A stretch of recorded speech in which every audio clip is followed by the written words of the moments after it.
मोदी मंत्रिमंडल में छत्तीसगढ़ को भी जगह दी गई है। बिलासपुर सांसद तोखन साहू केंद्र में मंत्री होंगे। आखिर बीजेपी हाईकमान ने छत्तीसगढ़ से कई बड़े दिग्गजों को दरकिनार कर तोखन साहू को मोदी कैबिनेट में जगह दी है। देखिए एक खास रिपोर्ट, फिर इस पर करेंगे विस्तार से चर्चा। मैं तोखन साहू ईश्वर की शपथ लेता हूं कि मैं विधि द्वारा स्थापित भारत के संविधान के प्रति सच्ची श्रद्धा और निष्ठा रखूंगा। ये खिलखिलाते चेहरे, मिठाइयाँ, ढोल नगाड़े, जश्न का माहौल। ये नजारा तोखन साहू के घर का है, जिन्हें पीएम मोदी की कैबिनेट में छत्तीसगढ़ से शामिल किया गया है। मैं तोखन साहू। पीएम मोदी के शपथ ग्रहण से पहले तोखन के पास पीएमओ से फोन आया। उसके बाद वे प्रधानमंत्री आवास पहुंचे। पहले तो तोखन साहू इस बात से बचते नजर आए। अब तो ऑफिस के माध्यम से मुझे कुछ सूचनाएं प्राप्त हो रही है। लेकिन तोखन साहू की खिलखिलाती मुस्कुराहट ने सब कुछ बयां कर दिया और विस्तार की टीम सीधा पहुंच गई तोखन साहू के घर, जहां हर तरफ बस जश्न का माहौल था। चारों ओर बस खुशियों की लहर देखने को मिली। एक उत्सव और उत्साह का माहौल है जो देश के यशस्वी प्रधानमंत्री नरेंद्र मोदी जी के मंत्रिमंडल में शामिल होने का, एक छोटा सा किसान परिवार में जन्मे तोखन साहू जी को शामिल होने का सौभाग्य हुआ है। मैं बिलासपुर सहित बिलासपुर के देवतुल्य जनता सहित पूरे छत्तीसगढ़ की जनता को मैं प्रणाम करता हूं और देश के यशस्वी प्रधानमंत्री उनको मैं धन्यवाद देता हूं कि आपने सम्मानित तोखन साहू जी को योग्य समझा और अपने मंत्रिमंडल में शामिल किए। बहुत अच्छा लगी से मोदी। आपको जब पता चला तो आपके कैसा लगा?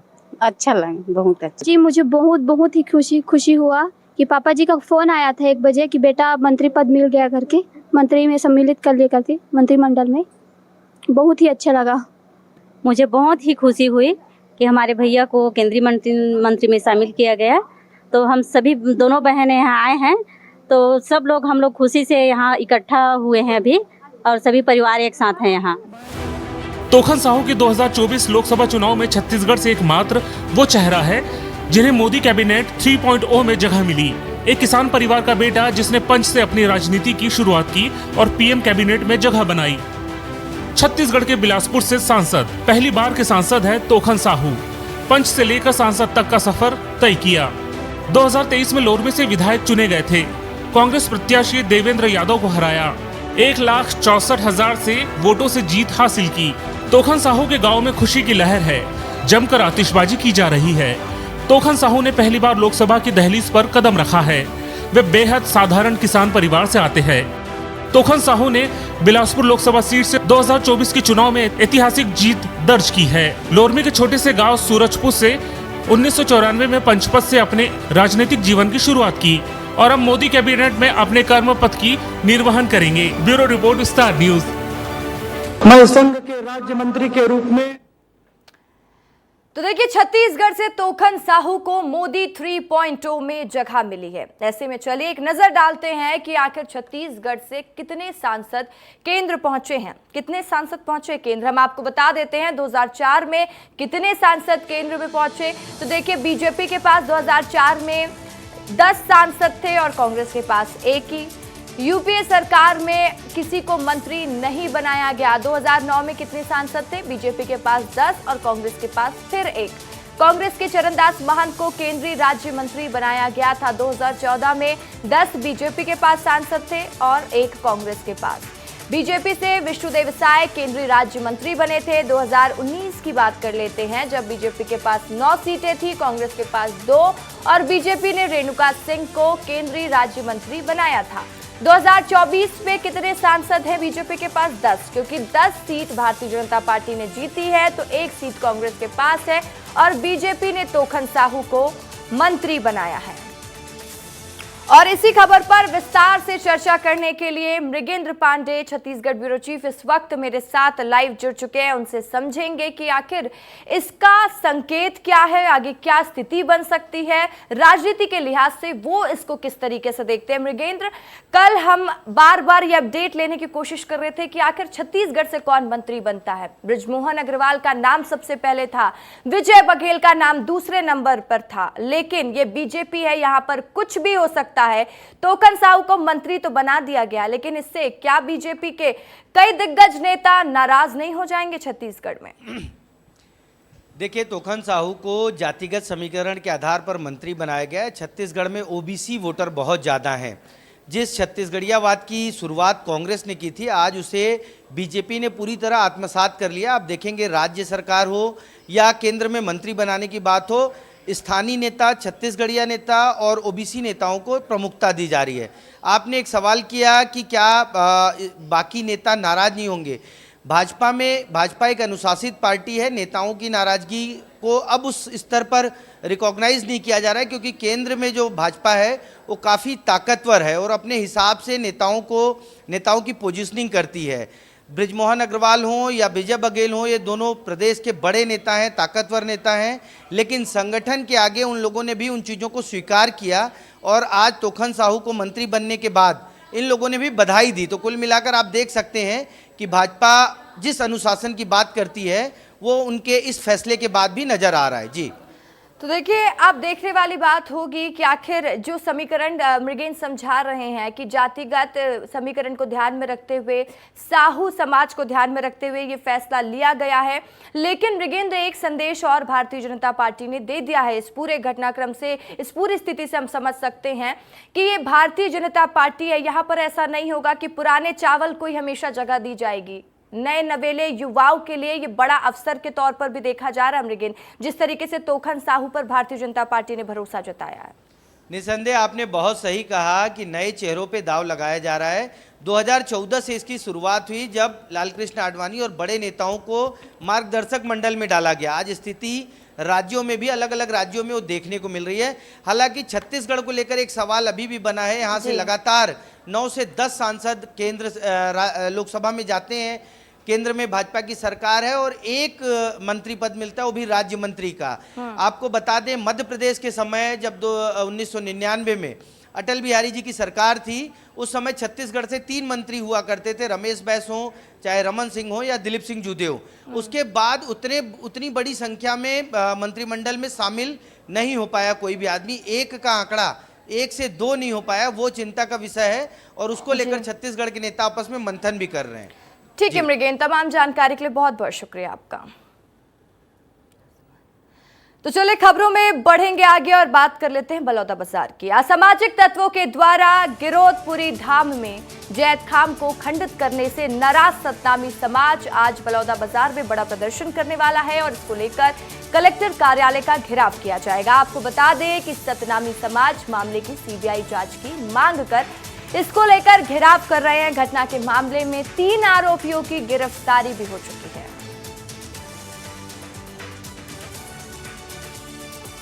और ज्यादा जानकारी के साथ अजय यादव बलौदाबाजार से लाइव जुड़ चुके हैं। अजय, अपडेट दीजिएगा। जिस तरीके से सामाजिक तत्वों की हरकत देखने को मिल रही है, अब सतनामी समाज नाराज हो गया, नाराजगी इतनी बढ़ गई है कि अब प्रदर्शन होगा। जी, मैं बताना चाहूंगा कि ये बलौदाबाजार की गिरोधपुरी धाम पर अमर गुफा का मामला है। कुछ दिन पहले सामाजिक तत्वों के द्वारा जो अमर गुफा का जो जैत खाम है उसको खंडित कर दिया गया था। वहीं उस समय कुछ दिन बाद 3 आरोपी को गिरफ्तार किया गया था, लेकिन सतनामी समाज वाले उससे असंतुष्ट थे। वहीं हम दिखाना चाहेंगे कलेक्टर कार्यालय उसका घेराव करने के लिए आज तत्पर है। वहीं आज दशहरा मैदान से सभी जो सतनामी समाज के लोग हैं वहां पे एकत्रित हुए। आप देख सकते हैं कि ये आपके पास रोकना चाहूंगी, एक बड़ी जानकारी, बड़ा अपडेट दे दे। जैत खाम में तोड़फोड़ मामले में अब न्यायिक जांच होगी। बड़ी जानकारी हम आपको दे रहे हैं। गृह मंत्री विजय शर्मा ने आदेश जारी कर दिया है। गृह मंत्री ने सोशल मीडिया एक्स पर पोस्ट लिखकर इस बात का जिक्र किया है कि इस पूरे मामले में अब जांच होगी। पवित्र अमर गुफा में 15-16 की दरमियानी रात को पूज्य जैत खाम को क्षति पहुंचाने की कोशिश की गई थी। माननीय मुख्यमंत्री श्री विष्णुदेव साय जी के निर्देशानुसार सामाजिक सौहार्द बिगाड़ने वाली इस घटना की न्यायिक जांच करवाई जाएगी। तो ये पोस्ट देख लीजिए, एक्स पर पोस्ट किया है उप मुख्यमंत्री विजय शर्मा ने। उन्होंने कहा है कि 15-16 में दरमियानी रात को जो पूज्य जैत खाम को क्षति पहुंचाने की कोशिश की गई है, सौहार्द बिगाड़ने की कोशिश की गई है, इस घटना की न्यायिक जांच करवाई जाएगी। यह आदेश मुख्यमंत्री श्री विष्णुदेव साई जी के निर्देशानुसार सामाजिक सौहार्द बिगाड़ने वालों पर कार्रवाई करने की बात करते हुए विजय शर्मा नजर आ रहे हैं।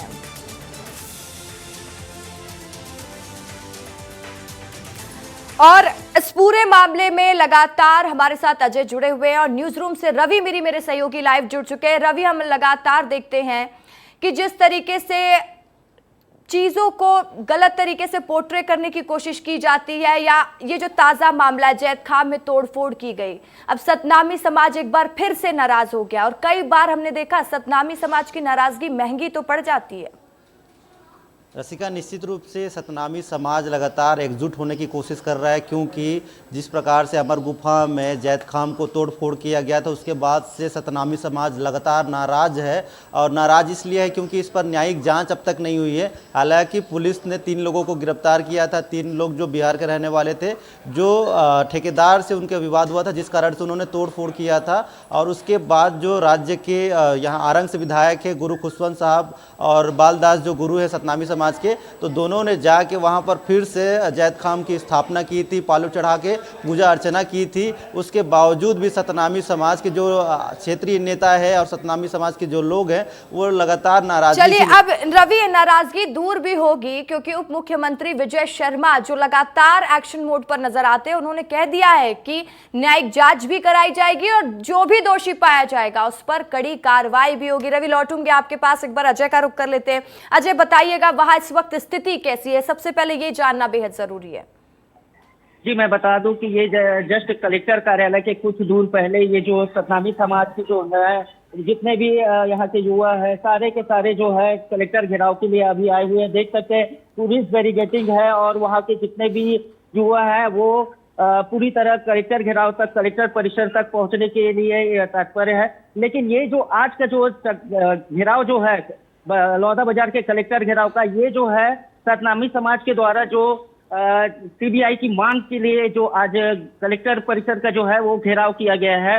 वही उप मुख्यमंत्री जो विजय शर्मा जी है जो न्यायिक रिमांड की बात भी ट्वीट के माध्यम से कही है। जी बिल्कुल, तो देखिए न्यायिक जांच की मांग भी हो गई है रवि, लेकिन इस वक्त ना एक बहुत बड़ा सवाल ये भी है कि आखिर असामाजिक तत्व जिस तरीके से लगातार इस तरह की हरकत करते हुए आखिर उनकी क्या कोशिश रहती है, क्या संदेश देना चाहते हैं, क्या बताना चाहते हैं जिस तरीके से इस बार असामाजिक तत्वों ने किया जैत खाम को तोड़फोड़ कर।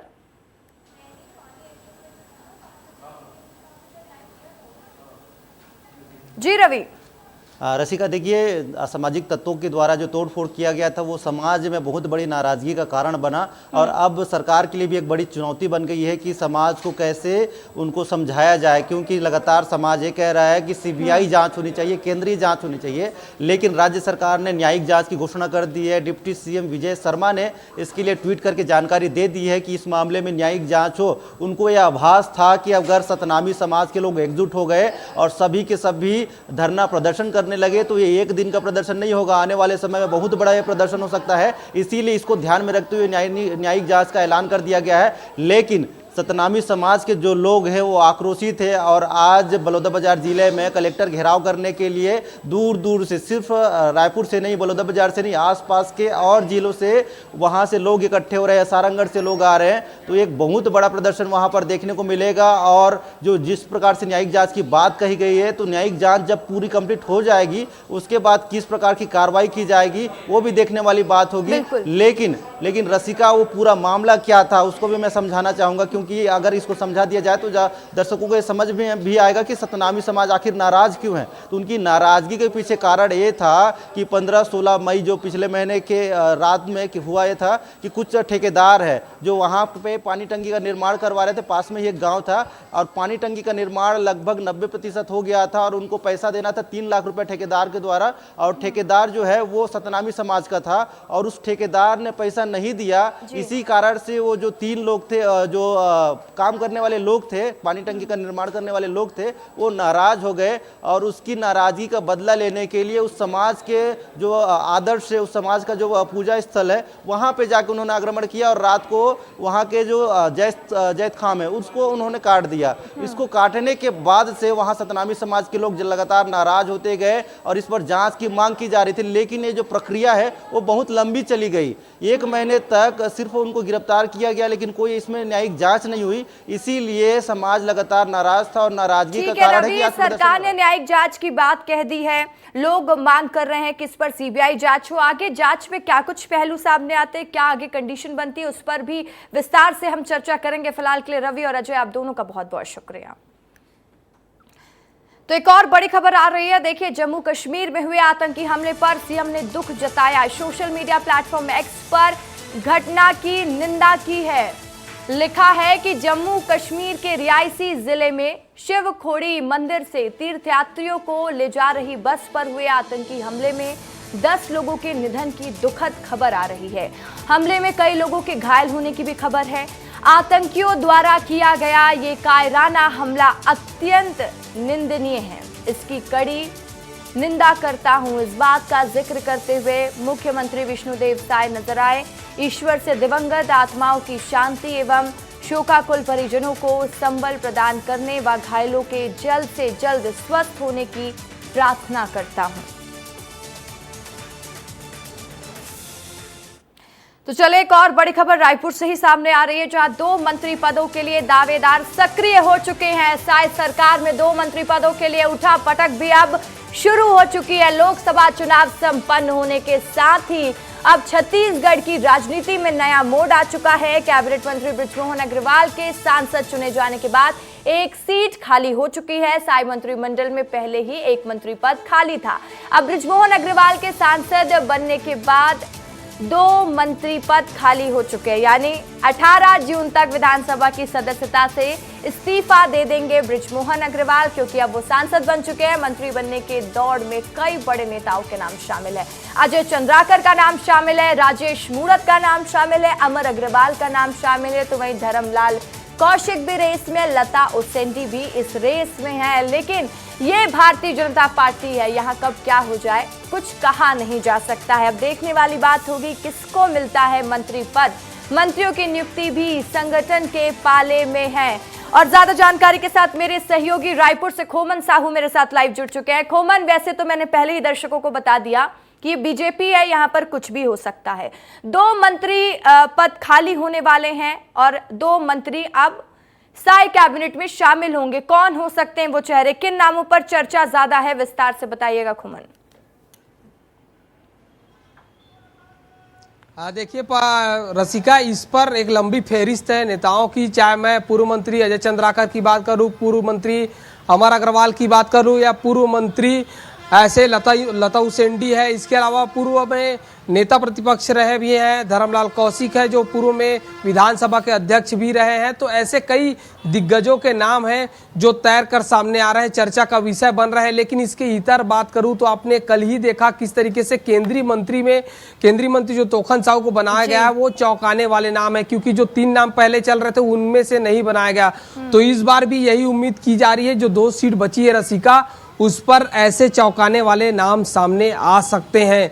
क्योंकि जो लिस्ट हमने बनाई है, जो लिस्ट जो चर्चा में है, जो लोगों में चर्चा का विषय बना हुआ है, तो उस पर यही है कि जो रायपुर के पश्चिम से विधायक है राजेश मूणत, उनका नाम लगातार सामने आ रहा है, क्योंकि वो रमन सरकार में मंत्री रह चुके हैं, एक लंबा अनुभव है। तो अनुभव के हिसाब से, वरिष्ठता के हिसाब से उनका नाम भी सामने आ रहा है। अजय चंद्राकर की बात, बिल्कुल बिल्कुल ये चौंकाने वाले हालात होंगे, जैसे कि कुछ देर पहले भी हम चर्चा कर रहे थे। मृगेंद्र पांडे भी हमारे साथ लाइव जुड़ चुके हैं, छत्तीसगढ़ के ब्यूरो चीफ, उनसे बेहतर तरीके से समझते हैं, क्योंकि राजनीति को वो बेहतर तरीके से समझते हैं। मृगेंद्र, अभी हम चर्चा ही कर रहे थे कि 2 मंत्री पद खाली हो चुके हैं, एक पहले से ही खाली था और अब बृजमोहन अग्रवाल के सांसद बनने के बाद एक और पद खाली हो चुका है, यानी अभी 2 मंत्री छत्तीसगढ़ से बनने हैं। लेकिन वो नाम कौन से होंगे, वो किस पर मोहर लगाई जा सकती है, कुछ भी नहीं कहा जा सकता। लेकिन चर्चाओं का बाजार गर्म है और उन बाजार में जिस तरीके से चर्चा हो रही है, आप ही बेहतर तरीके से समझाइए कि आखिर वो नाम कौन हो सकता है।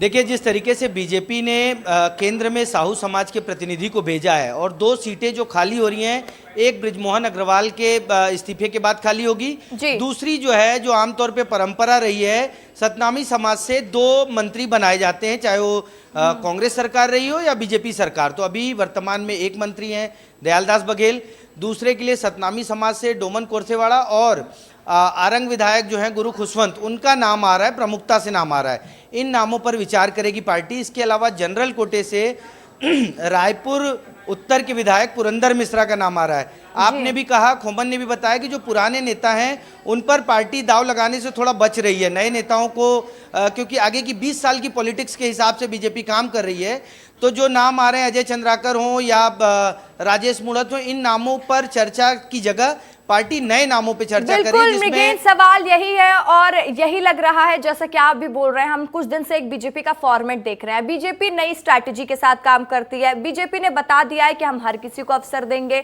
नए युवाओं को अवसर दिया गया, नए विधायक को अवसर दिया गया। देखिए, तोखन साहू नए सांसद को भी इस बार अवसर दिया गया। तो ये संदेश तो मिल रहा है कि कोई नया चेहरा ही हो सकता है, जैसा कि आप भी कह रहे हैं मृगेंद्र। जी देखिए, नए चेहरे को ही देंगे, क्योंकि अभी जो कैबिनेट बनी है, आप देखिए विष्णुदेव साय के बाद जो कैबिनेट है, चाहे वो डिप्टी सीएम हो या बाकी मंत्री हो, उनकी एज फैक्टर देखिए, उनके जातिगत समीकरण देखिए, तो सब नए लोग हैं। पुराने लोगों में जो रमन सरकार में मंत्री रहे, दयालदास बघेल को छोड़ दिया जाए या रामविचार नेताम को छोड़ दिया जाए तो और कोई नहीं बना है। रामविचार नेताम क्योंकि सरगुजा से आते हैं, बड़े ट्राइबल लीडर हैं, राष्ट्रीय राजनीति में भी रहे, राज्यसभा में रहे, इसलिए उनको लिया गया है। लेकिन जो नए लोगों को जिस तरीके से प्रयोग कर रही है, अंबिकापुर में टीएस सिंहदेव को हराने वाले राजेश अग्रवाल भी एक दावेदार के रूप में है, सामान्य वर्ग से आते हैं। तो इस तरीके से भाजपा लगातार जिस तरीके से प्रयोग कर रही है, इन नामों पर भी विचार चल रहा है। जी चलिए, ठीक है, बहुत बहुत शुक्रिया आप दोनों का तमाम जानकारी के लिए। तो देखिए, चुनाव खत्म होते ही अवैध कब्जाधारियों पर अब एक्शन भी शुरू हो चुका है। वैध कब्जाधारियों पर चलने लगा है प्रशासन का बुलडोजर। कई दुकानों को भी जमींदोज किया जा चुका। बड़ी जानकारी हम आपको दे रहे हैं। अवैध कब्जा कर चला रहे थे दुकानें, बिना वैध दस्तावेज के सड़कों पर जमाया था कब्जा, जिसके ऊपर अब एक्शन देखने को मिल रहा है। बड़े दुकानदारों को चेतावनी दी गई है।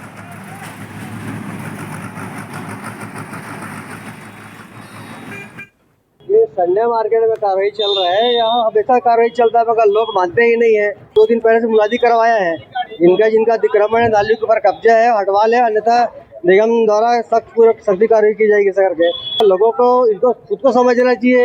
इनके परिवार के लोग, इनके घर के लोग यहाँ से आने जाना करते हैं, सबको तकलीफ होता है। इनकी भी नैतिक जिम्मेदारी बनती है। लोग नहीं मानते हैं तो प्रशासन को सख्ती करना पड़ता है। ये हम कर रहे हैं।